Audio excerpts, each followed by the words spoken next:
The Church of the Immense Prophets is brought to you by Oil of Tank Trucks Body Lotion for softer skin and up to 100,000 miles of protection for your lower end.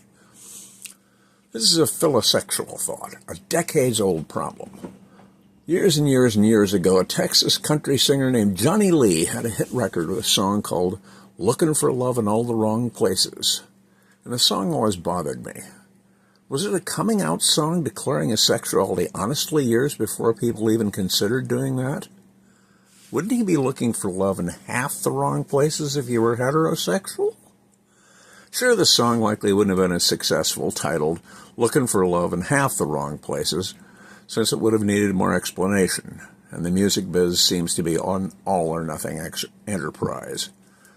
One of the purposes of music is to keep people from having to think, just ride along, after all. Yeah, there are exceptions to that rule. Another hit country song of much the same era was Made the Bird of Paradise Fly Up Your Nose by Little Jimmy Dickens.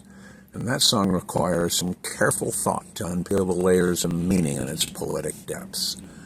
Was it about the civil rights movement in America? The Middle East situation? Interreligious violence between Catholics and Buddhists in Southeast Asian nations that had once been French colonies?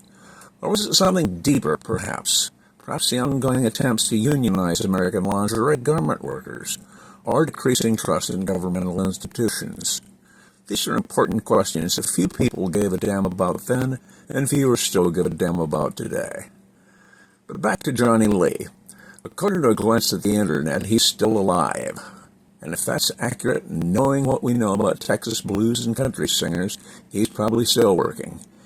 History is replete with grizzled fellers like Willie Nelson, Freddie King, T-Bone Walker, Janis Joplin, Eric Johnson, Johnny Winter, and Arthur Rubinstein, who stayed in the saddle until the music stopped.